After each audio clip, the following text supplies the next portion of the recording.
Man, oh man, what a week it has been in the news. Bad for a president who admitted to dropping the ball. Bad for a mayor who has admitted to smoking crack. Well, let's talk about all that. It's time for our Reporters Rewind, a look at some of the stories that we've been covering through some other journalistic eyes. At the table this week is Tsonga, a freelance journalist, formerly of the Wall Street Journal. Owen Davis is also a freelance journalist who's written for The Nation and the progressive news website alternet.com. And finally, Brandon Brice, a columnist for the Washington Times community section, and he's been with us before on the Reporters Rewind. Welcome, gentlemen. You're welcome. Glad to have all of you. Okay, the much. only requirement is for you to jump in with lively discussion. Okay, we're ready to go. I want to start with this, actually with a very tragic story. The story of the shooting, the killing of 19-year-old Renisha Mcbride, African-American young woman who was in a suburb of Detroit. We all know the story, walked up to a house for help and then ended up shot to death. And of course, we know now that the DA has brought charges against this homeowner. Owen, am I correct in understanding that you're from Detroit or live? I'm not from Detroit. You're not from Detroit. Did you work in Detroit? I did not. Okay.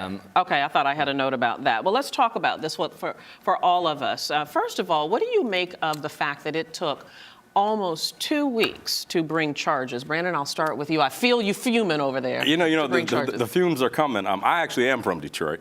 Originally. Oh, you're the one. I'm the one. Sorry. From My Detroit. apologies. And, okay. and I think the problem is, this is a 19-year-old girl who was, as it was reported, was shot in the back of the head, which means she was leaving the premises. And so I think it's a big issue, and it speaks to not only the issues of Detroit, but the issues to Wayne County, which is the area, I think it was Dearborn Heights, of the area that she was murdered, and that racial tension still exists in Metro Detroit. And it's the same reason why Detroit, which is an 82% African-American city, is actually the counter when you get to the suburbs, which is 95% Caucasian. And so I think the problem is it's going to not only bring out more racial tensions within the state of Michigan, which just today, Detroit just elected its first white mayor a few weeks prior. So I think that strides for the city.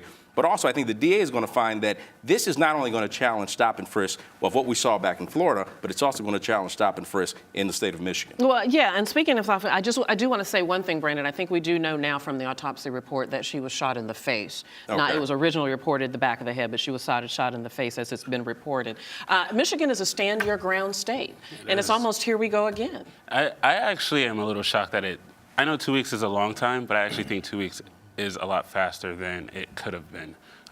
Looking back at the whole Trayvon Martin tragedy, that took months, and there was a lot of protests. I think, and I don't like to say this, there's some progress.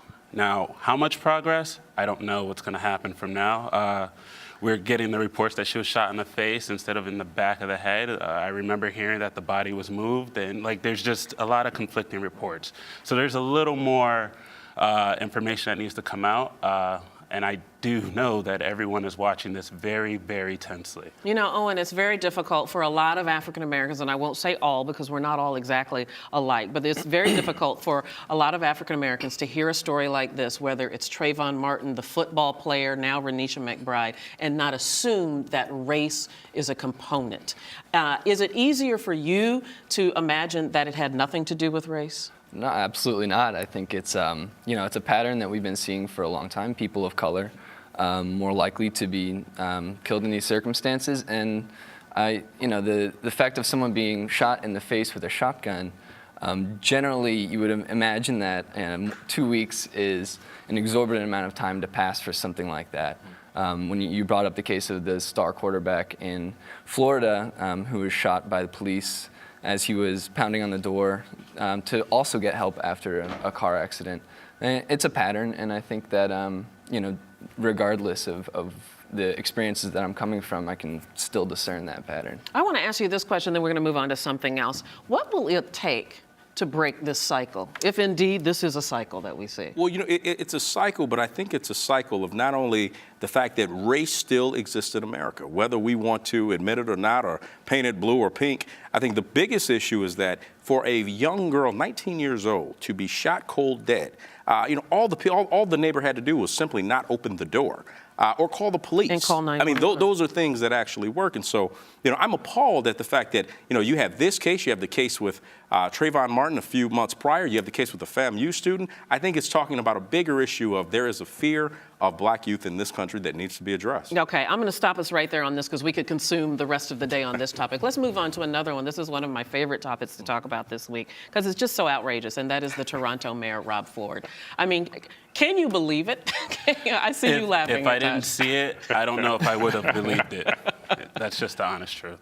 Yeah. What are your thoughts on this? I think the reaction, if you've watched the video from yesterday morning where he talked about his culinary choices, watching the reactions of the Canadian journalists, after hearing that, they were just completely stunned. But I think there's one issue in the fact that all of these shenanigans and hijinks and him clowning around is actually overshadowing the fact that as mayor, he's also been a tremendous disgrace. He pushed for the cuts of social and environmental programs after having a surplus the year previously, and that was in 2012. And subsequently, they again had a $270 million surplus. So these kind of strange activities that he's doing, it's just overshadowing something much larger. Someone should have called Marion Barry and said, what advice do you give? I was wondering how long it was going to take. You knew it was coming.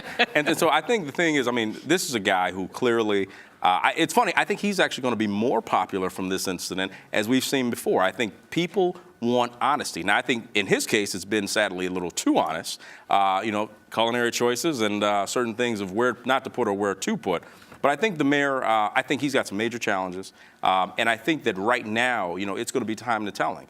I think a lot of it's going to come back to how was he before these incidents? Was he an effective mayor? And I think that's going to be the choice. As we saw, Marion Barry got elected 3 times. Maybe time will be good to Rob Ford. Well, let me ask you guys this, because I wonder if this storm would not have in fact passed had it not been for the comments that he made yesterday to the press about, providing oral sex. I mean, to me, not that smoking crack is not over the line or lying about it and all those things, but I think perhaps it was just one too many straws on the camel's back. What do you think, Taj?